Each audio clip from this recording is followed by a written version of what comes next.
বাংলাদেশ চলচ্চিত্র প্রযোজক ও পরিবেশক সমিতির আগামী ৮ই অগস্ট অনুষ্ঠিতব্য নির্বাচনকে ঘিরে দেখা দিয়েছে নতুন অনিশ্চয়তা।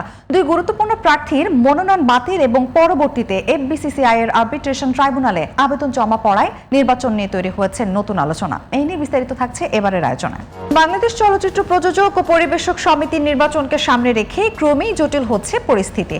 আগামী ৮ই অগস্ট অনুষ্ঠিতব্য নির্বাচনকে ঘিরে সভাপতি পদপ্রার্থী খোরশেদ আলম খসরু এবং সাধারণ সম্পাদক পদপ্রার্থী শামসুল আলমের মনোনয়ন বাতিল হওয়ায় নতুন করে বিতর্কের সৃষ্টি হয়েছে। ৫ বছর পর আমাদের সমিতিতে নির্বাচন হতে যাচ্ছে। ভোটাররা আনন্দ উৎসব মুখর পরিবেশে ভোট দিতে চাচ্ছেন, কিন্তু সেই জায়গাটাতে এই যে বাধা হয়ে দাঁড়ালো, এই বাধা আরবিট্রেশন বোর্ড থেকে এইটা হাইকোর্ট পর্যন্ত চলে যেতে পারে।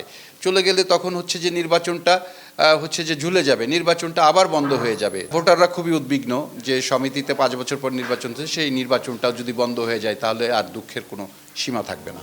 মনোনয়ন বাতিলের সিদ্ধান্তের পর বিষয়টি নিয়ে এফবিসিসিআই এর আরবিট্রেশন ট্রাইব্যুনালে একটি আবেদন জমা দেওয়া হয়েছে। এই পদক্ষেপের ফলে নির্বাচন নির্ধারিত সময় অনুযায়ী অনুষ্ঠিত হবে কিনা নাকি এই বিষয়ে নতুন কোনো সিদ্ধান্ত আসবে তা নিয়ে সংশ্লিষ্টদের মধ্যে তৈরি হয়েছে অনিশ্চয়তা। চলচ্চিত্র অঙ্গনের অনেকেই মনে করছেন নির্বাচনকে ঘিরে উদ্ভূত এই পরিস্থিতির দ্রুত ও স্বচ্ছ সমাধান প্রয়োজন। 2011-13-তে প্রযোজক সমিতি ছিল, তারপরে দীর্ঘকালীন সময়ে প্রযোজক সমিতি ছিল না, প্রশাসক দ্বারা নিয়ন্ত্রিত ছিল। সেই সময়টাই কিন্তু আমাদের চলচ্চিত্রের ডিজিটালাইজেশনের আবির্ভাব।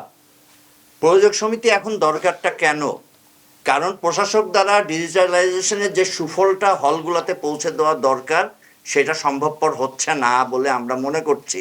এই জন্য প্রযোজক সমিতির দরকারটা বেশি প্রয়োজন এই মুহূর্তে সদস্যদের জন্য, কারণ সদস্যদের লগ্নিকৃত অর্থ ডিজিটাল মাধ্যম দিয়ে হল থেকে উঠিয়ে নিয়ে আসার ক্ষেত্রে একটি নির্বাচিত প্রযোজক সমিতির এটা লাগবে এখন এই মুহূর্তে।